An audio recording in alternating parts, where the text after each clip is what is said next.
आचार संहिता की मर्यादा लांघता नजर आ रहा है।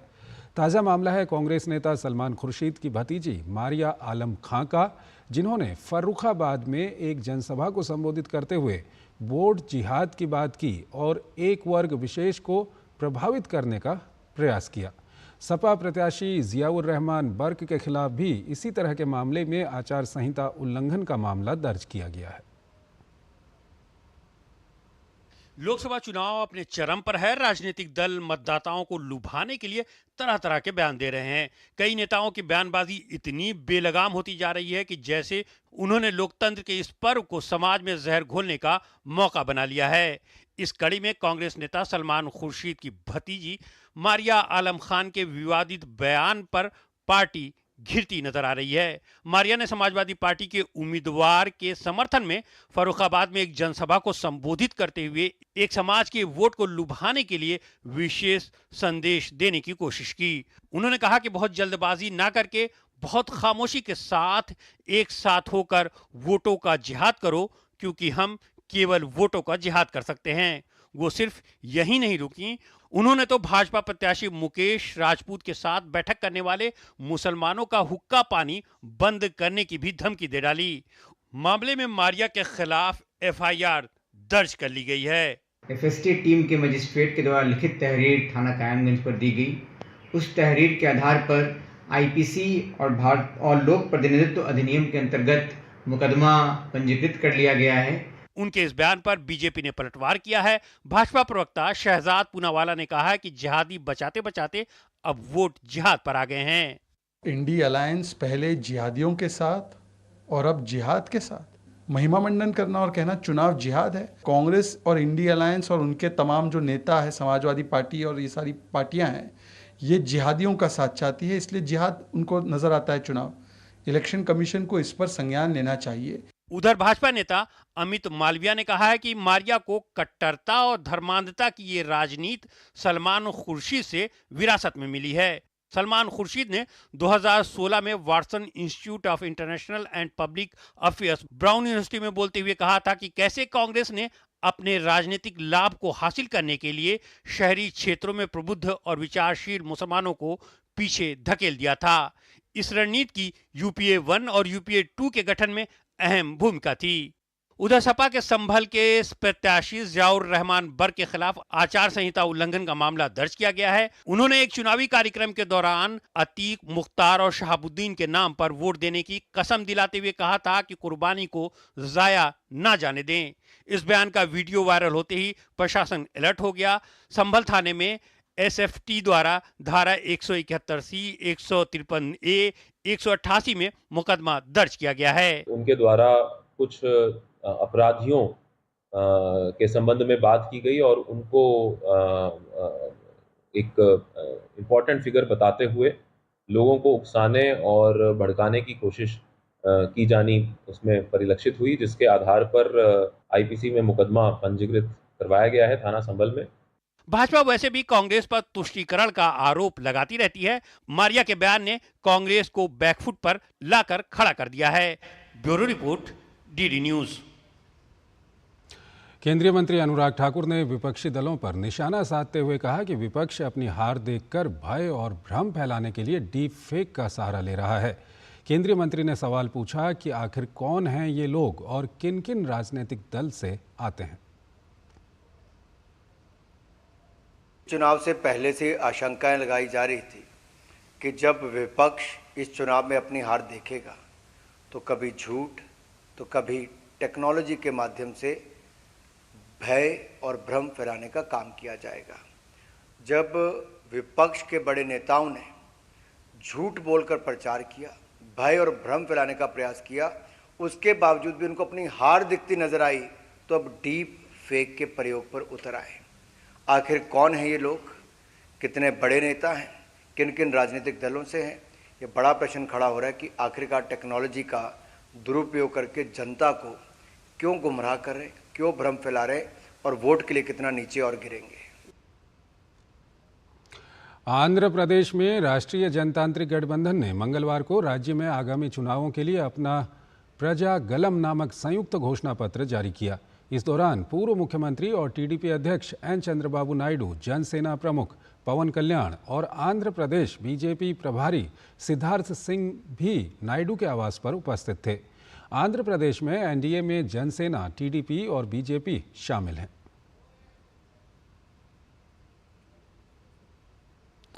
तो राज्य में आगामी चुनावों के लिए संयुक्त घोषणा पत्र जारी किया गया है। पात्र महिलाओं को 1500 रुपये मासिक पेंशन देने का इसमें वादा किया गया है। बेरोजगार युवाओं को 3000 रुपये मासिक वित्तीय सहायता देने का भी ऐलान किया गया है। मैनिफेस्टो, सुपर 6 और षणमुख व्यूहम का समायोजन है।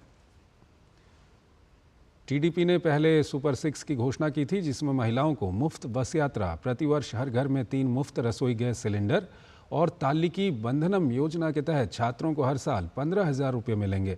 हर घर में अलग अलग जल पाइप कनेक्शन के साथ पीने का पानी की बात भी इसमें कही गई है।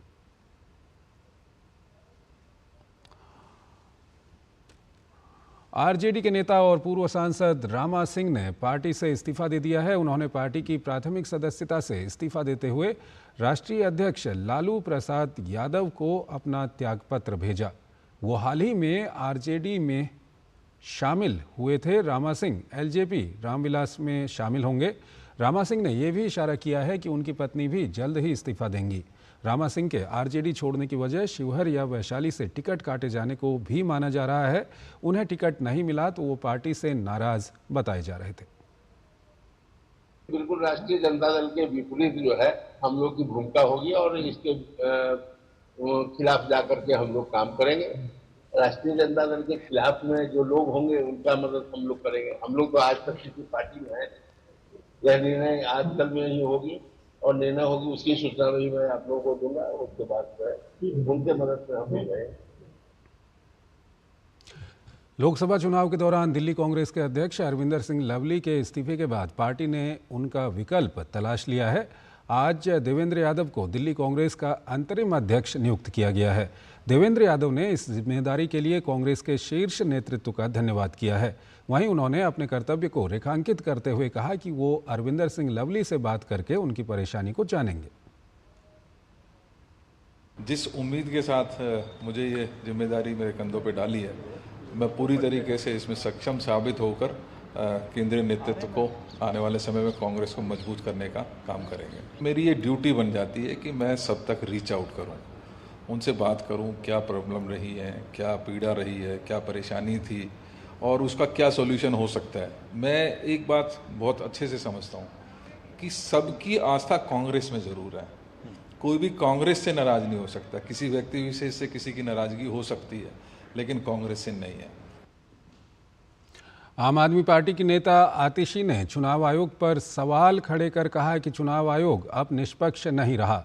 तमाम शिकायतों के बाद आज चुनाव आयोग ने आम आदमी पार्टी को समय दिया है। आज आम आदमी पार्टी को इलेक्शन कमीशन से समय मिला।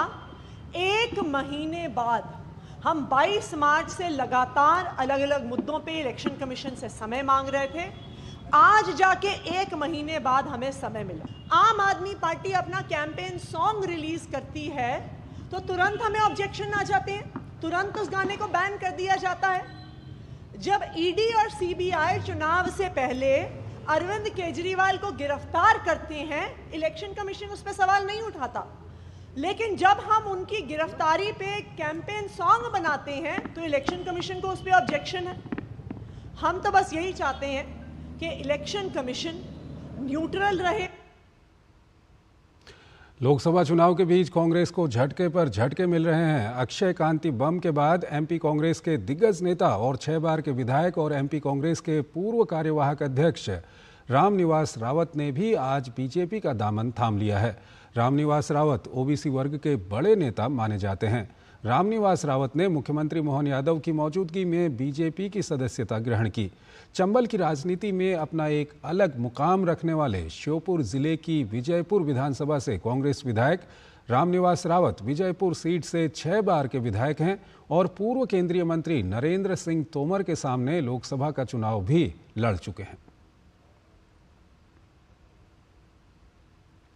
बरेली के उलेमाओं ने सपा प्रत्याशियों के बहिष्कार का ऐलान किया। प्रेस कॉन्फ्रेंस कर मुस्लिम समाज के लोगों ने कहा कि समाजवादी पार्टी को वोट ना दिया जाए।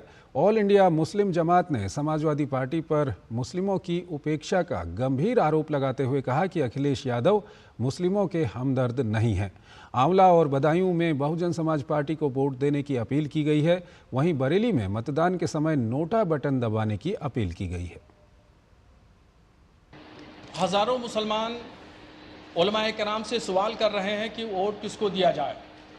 लोकसभा चुनाव की गहमा गहमी है, तो उलमाए कराम ने एक बैठक की। ऑल इंडिया मुस्लिम जमात से जो जुड़े हुए हैं उन लोगों ने फैसला किया कि जो मुसलमान इस बात के शशोपंज में शिकार हैं कि किसको वोट दिया जाए किसको न दिया जाए, इस सिलसिले में फैसला किया है। उस फैसले की घोषणा हम आपके सामने करने जा रहे हैं। हमने ये फैसला किया है कि बरेली लोकसभा से मुसलमान और दलित मिल करके नोटा का बटन दबाएं और समाजवादी पार्टी का बहिष्कार करें। तीसरे चरण के मतदान से पहले कर्नाटक में एक हिंदू लड़की की हत्या के खिलाफ गुस्सा और बढ़ता तनाव भाजपा और कांग्रेस के बीच राजनीतिक रस्साकशी का केंद्र बना हुआ है। मुस्लिम लड़के द्वारा नेहा हिरेमत की हत्या ने सभी अन्य चुनावी मुद्दों को किनारे करके हुबली शहर को राष्ट्रीय सुर्खियों में ला दिया है। 7 मई को होने वाले तीसरे चरण के मतदान से पहले कर्नाटक का हुबली शहर गुस्से और न्याय के लिए उबल रहा है। राजनीतिक नारों और बैनरों के बीच नेहा हिरेमत के पोस्टर सभी का ध्यान खींच रहे हैं। नेहा अब जीवित नहीं है। एक कॉलेज परिसर के अंदर एक व्यक्ति ने उनकी बेरहमी से हत्या कर दी। 18 अप्रैल को इस परिसर में फयाज खुंडुनायक ने नेहा पर हमला किया और उस पर कई बार चाकुओं से वार किया, जिससे उनकी मौत हो गई। इस जगह पर अभी भी खून के धब्बे हैं और यह याद दिलाते हैं कि इस तरह का पागलपन न केवल किसी की जिंदगी ले सकता है, बल्कि उसके पूरे परिवार को निराशा और पीड़ा के गहन अंधकार में धकेल देता है। नेहा के पिता निरंजन हिरेमत धारावड़ हुबली नगर परिषद में कांग्रेस पार्षद हैं। इस घटना पर विभिन्न राजनीतिक और सामाजिक समूहों ने तत्काल प्रतिक्रिया व्यक्त की, लेकिन राज्य के मंत्रियों के कुछ बयानों ने पहले से ही नाजुक स्थिति को और खराब कर दिया। पीड़ित परिवार के घर शोक व्यक्त करने आने वाले रिश्तेदार, पत्रकार और नेताओं का तांता लगा हुआ है। निरंजन ने पार्टी लाइन में बोलते हुए इस मुद्दे का राजनीतिकरण नहीं करने की मांग की है। हालांकि वो और उनकी पत्नी गीता ऐसी घटनाओं से सख्ती से निपटने के लिए एक कानून चाहते हैं। I want to demand both the governments to take the legal law for this case, Neha Hiremat law. In this case, we want the justice. जैसे जैसे हुबली में मतदान का समय नजदीक आता जा रहा है, नेहा की हत्या का मामला सभी राजनीतिक दलों का प्रमुख मुद्दा बन गया है। यहां तक कि 28 अप्रैल को कर्नाटक में अपनी सभी सभाओं के दौरान प्रधानमंत्री ने भी इस भयानक घटना का जिक्र करते हुए राज्य की कांग्रेस सरकार पर हमला बोला। हुबली में हमारी एक बेटी के साथ जो कॉलेज कैंपस में हुआ, उसने तो पूरे देश में भूचाल ला दिया है। उस बेटी का परिवार एक्शन की मांग करता रहा, लेकिन कांग्रेस की सरकार तुष्टीकरण का दबाव उसी को प्राथमिकता देती है। उनके लिए नेहा जैसी बेटियों की जिंदगी की कीमत नहीं है, उनको तो अपने वोट बैंक की चिंता है। राज्य सरकार ने इस मामले को सीआईडी को सौंप दिया है और सुनवाई में तेजी लाने के लिए एक फास्ट ट्रैक कोर्ट का गठन किया है। राज्य के कानून मंत्री एचके पाटिल और कांग्रेस महासचिव रणदीप सुरजेवाला ने निरंजन हेमरत के घर जाकर कार्रवाई का आश्वासन दिया। कांग्रेस नेताओं का कहना है कि यह हत्या व्यक्तिगत कारणों से हुई थी। भाजपा उम्मीदवार और केंद्रीय मंत्री प्रहलाद जोशी ने राज्य सरकार पर परिवार को न्याय सुनिश्चित करने में तेजी नहीं बरतने का आरोप लगाया। इन लोगों का वोट बैंक पॉलिटिक्स के लिए सब ये जो सप्रेस करना, हशप करना, इनका एक नीति है। इस कारण ये सब कुछ हो रहा है। हत्या का आरोपी फयाज इस समय हिरासत में है और मामले की जांच जारी है। चुनावी सरगर्मी के चलते इस मुद्दे की जांच काफी तेजी से हो रही है। परिवार चाहता है कि 7 मई को मतदान खत्म होने के बाद कहीं न्याय की तलाश को फिर से सिस्टम से संघर्ष न करना पड़े। ये इस तरह की पहली वारदात नहीं है। इससे पहले भी सरफिरे मन चले। पूरे देश में इस तरह की कई वारदातों को अंजाम दे चुके हैं और लड़कियों को खामियाजा भुगतना पड़ा है। चुनावों के चलते ये मुद्दा सुर्खियां बटोर रहा है, लेकिन नेहा और ऐसी कई लड़कियों को सही मायने में इंसाफ तभी मिलेगा जब समाज और सरकार मिलकर इस तरह की वारदातों को अंजाम देने से पहले ही रोकने के कारगर उपायों पर मिलकर काम करेंगे। कैमरा पर्सन मोर मुकुट शर्मा के साथ रवि धीमान, डीडी न्यूज़ हुबली। निर्वाचन आयोग ने अनंतनाग राजौरी में 7 मई को होने वाले मतदान की तारीख में परिवर्तन किया है। अब यहां चुनाव 25 मई को कराए जाएंगे। इस बीच निर्वाचन आयोग ने चरण 1 और चरण 2 के लिए मतदान डेटा प्रकाशित किया। चुनाव आयोग द्वारा जारी विज्ञप्ति के अनुसार देश में जारी आम चुनाव 2024 में चरण 1 में 66.14% मतदान दर्ज किया गया है, तो वहीं चरण 2 में 66.71% मतदान हुआ है। गौरतलब है कि देश भर में लोकसभा चुनाव चल रहे हैं। कुल 7 चरणों में मतदान होने हैं। 2 चरणों के मतदान हो चुके हैं। पहले चरण में 102 लोकसभा क्षेत्रों के लिए मतदान किए गए, जबकि दूसरे चरण में 88 संसदीय क्षेत्रों में वोट डाले गए। उपराष्ट्रपति जगदीप धनखड़ ने आज जयपुर में राजस्थान पत्रिका के संस्थापक कर्पूर चंद कुलिश जी की स्मृति में कोठरी परिवार द्वारा स्थापित द कुलिश स्कूल के उद्घाटन के अवसर पर आयोजित कार्यक्रम को संबोधित किया। इस अवसर पर उपराष्ट्रपति ने कहा कि शिक्षा का दान समाज के लिए सबसे बड़ा दान है। उन्होंने कहा कि शिक्षा समाज में बदलाव का सबसे प्रभावी माध्यम है। उपराष्ट्रपति ने जोर दिया कि हर बच्चे को उसकी रुचि के अनुरूप अपनी प्रतिभा को अभिव्यक्त करने के पर्याप्त अवसर मिलने चाहिए। इस अवसर पर उपराष्ट्रपति ने स्वर्गीय कर्पूर चंद कुलिश जी की प्रतिमा का अनावरण भी किया। इस मौके पर राजस्थान के उप मुख्यमंत्री प्रेमचंद्र बैरवा, विधानसभा अध्यक्ष वासुदेव देवनानी, राज्यसभा सांसद घनश्याम तिवाड़ी, जयपुर की मेयर सौम्या गुर्जर, राजस्थान पत्रिका के प्रधान संपादक गुलाब कोठारी सहित अनेक गणमान्य अतिथि मौजूद थे। Education is the most impactful transformational mechanism to bring about equality in society and to decimate inequities in society. बदलाव का इससे बड़ा कोई साधन नहीं है। और हम देख रहे हैं आज के दिन किसी भी स्थिति को देख लो, व्यवसाय, उद्योग, शिक्षा, नौकरी, विज्ञान, कौन लोग शीर्ष पर हैं? वो लोग शीर्ष पर हैं जिन्होंने अपना स्थान शिक्षा की वजह से बनाया है। मालेगांव विस्फोट मामले में एक आरोपी समीर शरद कुलकर्णी को सुप्रीम कोर्ट से बड़ी राहत मिली है। कोर्ट ने समीर शरद कुलकर्णी के खिलाफ मुकदमे पर रोक लगा दी है। जस्टिस एएस बोपन्ना और जस्टिस संजय कुमार की बेंच ने कहा कि राष्ट्रीय जांच एजेंसी ने आरोप पत्र दाखिल करने से पहले 2011 में केंद्र सरकार से जरूरी मंजूरी नहीं ली थी। गैर कानूनी गतिविधियां रोकथाम अधिनियम यूएपीए की धारा 45 के अनुसार मुकदमे के लिए सक्षम प्राधिकारी से मंजूरी लेना जरूरी होता है। बॉम्बे हाईकोर्ट से कोई राहत नहीं मिलने के बाद कुलकर्णी ने सुप्रीम कोर्ट का रुख किया था। मामले की अगली सुनवाई 23 जुलाई को होगी। कोर्ट ने एनआईए को एडिशनल एफिडेविट दायर करने के लिए 4 हफ्ते का समय दिया। अपील में आरोप लगाया गया है कि महाराष्ट्र पुलिस ने कुलकर्णी और अन्य सह अभियुक्तों को मामले में फंसाया। ये मामला तथाकथित भगवा आतंकवाद को साबित करने के लिए गढ़ा गया। हालांकि सुप्रीम कोर्ट में अभी इन बातों पर बहस नहीं हुई है। संविधान के अनुच्छेद 39B की व्याख्या को लेकर सुप्रीम कोर्ट के 9 जजों की संविधान पीठ ने सुनवाई की। चीफ जस्टिस ने एक बार फिर दोहराया कि मटेरियल रिसोर्सेज को किसी की प्राइवेट प्रॉपर्टी न मानना या प्राइवेट मटेरियल रिसोर्सेज को समुदाय से पूरी तरह अलग कर देना दोनों ही अतिवादी विचार होंगे। चीफ जस्टिस ने टिप्पणी की कि हम अनुच्छेद 39B या 39C को कम से कम आज के समय में ऐसी परिभाषा नहीं दे सकते जो साम्यवाद या समाजवाद के बेलगाम एजेंडे को अभिव्यक्त करती हो। हमारा संविधान अभी भी निजी संपत्ति की रक्षा करता है। सॉलिसिटर जनरल तुषार मेहता ने केंद्र सरकार की ओर से दलील देते हुए कहा कि मटेरियल रिसोर्सेज को निजी नियंत्रण से पूरी तरह बाहर रखना सही नहीं है। गौरतलब है कि सुप्रीम कोर्ट की संविधान पीठ इस पर विचार कर रही है कि क्या किसी की निजी संपत्ति को संविधान के आर्टिकल 39B के तहत सामुदायिक भौतिक संसाधन माना जा सकता है और क्या इसका इस्तेमाल सरकार सार्वजनिक हित के लिए कर सकती है। बुधवार को भी मामले की सुनवाई जारी रहेगी।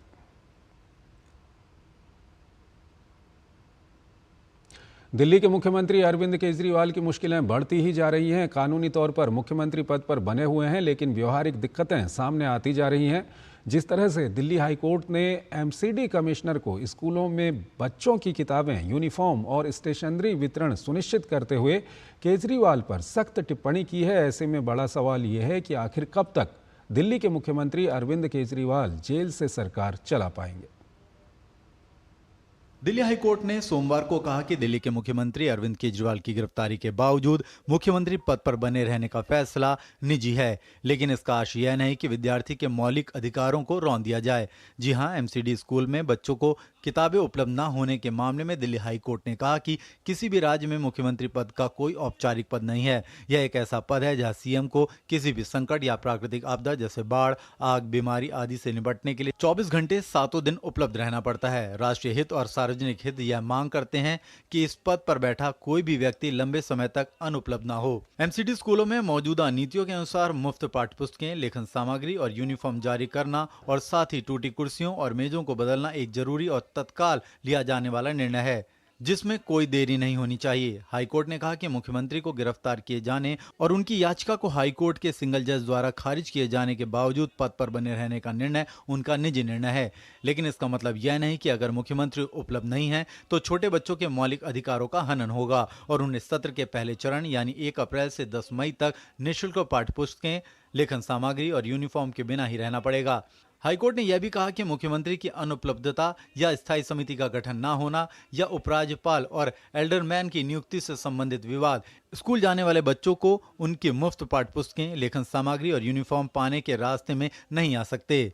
दिल्ली शराब घोटाले मामले में दिल्ली के मुख्यमंत्री और आम आदमी पार्टी के प्रमुख अरविंद केजरीवाल दिल्ली की तिहाड़ जेल में बंद हैं।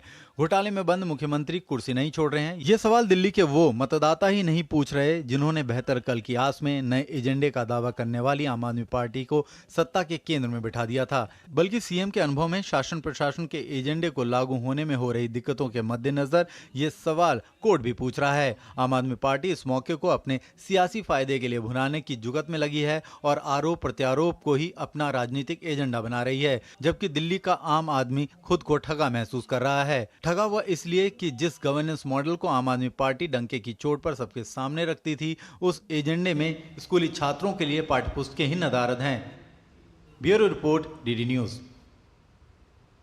छत्तीसगढ़ में नक्सलियों के खिलाफ चल रहे अभियान में सुरक्षा बलों को बड़ी कामयाबी मिली है। दरअसल नारायणपुर और कांकेर बॉर्डर पर सुरक्षा बलों के जवानों ने 10 नक्सलियों को मुठभेड़ में मार गिराया है। इनमें 3 महिला समेत कुल 10 माओवादियों के शव बरामद किए गए हैं। सुरक्षा बलों के जवानों ने मौके से एक AK-47 हथियार के साथ भारी मात्रा में गोला बारूद और अन्य सामान भी बरामद किया है। छत्तीसगढ़ के उप मुख्यमंत्री अरुण साव ने कहा कि नक्सल प्रभावित क्षेत्र बस्तर के विकास के लिए शांति अति आवश्यक है। उन्होंने कहा कि भाजपा की सरकार बस्तर को नक्सल मुक्त बनाने के प्रति काफी संवेदनशील है। समय भी बहुत स्पष्ट रूप से कहा है कि बस्तर के लोगों के विकास और तरक्की के लिए बस्तर में शांति व्यवस्था आवश्यक है और शांति के माध्यम से ही विकास आ सकता है। नक्सल मुक्त बस्तर यह आवश्यक है। हमारी सरकार इस दिशा में गंभीर है। हमारे सुरक्षा के जवान लगातार इस दिशा में काम कर रहे हैं। दिल्ली की सबसे बड़ी तिहाड़ जेल के डीजी संजय बेनीवाल मंगलवार को सेवानिवृत्त हो गए। 37 साल दिल्ली पुलिस विभाग में अपनी सेवा दे चुके संजय बेनीवाल अपने कार्यकाल में विभिन्न अहम पदों पर काबिज रहे। संजय बेनीवाल ने अपने रिटायरमेंट को एक भावुक पल बताया और कहा कि उनकी कोशिश कैदियों को सुधार कर समाज की मुख्यधारा में जोड़ना थी और उन्होंने उसके लिए पूरा प्रयास किया। उनके रिटायरमेंट के मौके पर तिहाड़ जेल प्रशासन के तमाम आला अधिकारी मौजूद थे और पारंपरिक तरीके से उनकी कार को रस्सी से खींचकर उनकी गाड़ी को गेट के बाहर तक लाया गया।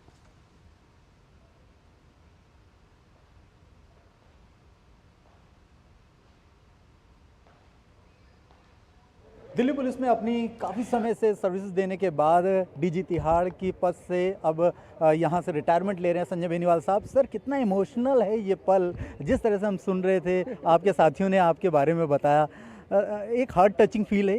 It is see I have lived 37 years, बहुत उतार चढ़ाव देखे, तो it is not just profession, संबंध भी हो जाते हैं, कार्य से भी हो जाता है, अपने कोलिग से भी हो जाता है। It is emotional, no doubt. काफ़ी कुछ किया आपने तिहाड़ के लिए, और आपके हिसाब से और क्या इम्प्लीमेंटेशन होनी चाहिए सो दैट आपके बाद जो है उस लेगेसी को आगे लेकर के जाए और तिहाड़ में जो भी प्रिजनर्स हैं उनमें सुधार आए और एक नया जीवन शुरू करें? देखिए, हर डीजी का अपना एजेंडा होता है, लेकिन कुछ कॉमन होता है। जैसे जो कैदी हैं उनको उनके मानसिक और उनका जो वैचारिक पैटर्न है उसको बदलें, ताकि उनमें अंदर से सुधार आ सके, ऊपर से नहीं। उसके लिए स्किलिंग की, मेडिटेशन की, जब वो यहाँ से छूट के जाएं तो आफ्टर रिलीज़ केयर सेंटर की कुछ चीज़ों की बहुत आवश्यकता है। यहाँ पे जॉब्स भी आप मिलना शुरू हो गई, तो इन चीज़ों को आगे बढ़ाने की ज़रूरत है, और आई एम वेरी श्योर जो भी आएंगे he will do very well. जो उन्होंने किया उनका पास था, फ्यूचर में डिफरेंटली दूसरी चीज़ें उनको यहाँ पर प्रोजेक्ट करती हैं। अब जो रहते हैं उनको ये समझ में आया कि यहाँ आने के बाद ख़राब है, लेकिन ज़िंदगी का अंत नहीं है। ज़िंदगी की एक और शुरुआत हो सकती है, एक नई तरीके से हो सकती है। ये ज़िंदगी को रीसेट करने का एक तरीका भी हो सकता है। So option and hope, that is what I give them.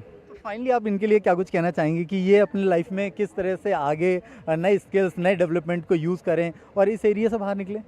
उम्मीद और अपने दिल में विश्वास रख के करेंगे तो कोई भी समस्या से बाहर निकला जा सकता है। ये तो क्या चीज़ है। बताइए दूरदर्शन की तरफ से आपकी नई पारी के लिए थैंक यू सो मच। तो आपने साफ तौर पे सुना संजय बेनीवाल साहब का कहना कि किस तरह से इन्होंने तिहाड़ जेल में सुधार लाए और क्या कुछ उन्होंने करके दिखाया। आगे भी तिहाड़ में जो भी नया डीजी आएगा वो अपनी नई जो लाइन है वो सेट करेगा। कैमरा किशन चंद के साथ में मुकेश शुक्ला, डीडी न्यूज़ दिल्ली। लाभकारी और प्रसंस्करण क्षमताओं के विस्तार को लेकर खान मंत्रालय ने 2 दिनी महत्वपूर्ण खनिज शिखर सम्मेलन का आयोजन किया, जिसका मंगलवार को समापन हुआ। इससे पहले संपन्न हुए सत्र में भारत में निवेश के नीतिगत प्रोत्साहन और लाभ को लेकर सारगर्भित पैनल डिस्कशन भी हुआ। शक्ति सस्टेनेबल एनर्जी फाउंडेशन, ऊर्जा, पर्यावरण और जल परिषद और भारतीय सतत विकास संस्थान के सहयोग से खान मंत्रालय ने 2 दिवसीय महत्वपूर्ण खनिज शिखर सम्मेलन का आयोजन किया। सम्मेलन के समापन सत्र को संबोधित करते हुए खान मंत्रालय की संयुक्त सचिव डॉक्टर वीणा कुमारी डी ने वैश्विक नीति को लेकर अनिश्चितताओं के बीच कुशल प्रसंस्करण प्रौद्योगिकियों और तकनीक की आवश्यकता पर जोर देते हुए कहा कि इलेक्ट्रिक वाहनों, ऊर्जा भंडारण प्रौद्योगिकियों और अन्य महत्वपूर्ण क्षेत्रों में एक अग्रणी भागीदार के रूप में भारत तेजी से आगे बढ़ रहा है। उन्होंने अल्टरनेट सोर्सेस पर ध्यान दिए जाने की भी जरूरत जताई। साथ ही मंत्रालय किस तरह से काम कर रहा है यह भी मंच के माध्यम से साझा किया। We have done amendment to the Act for offshore mining.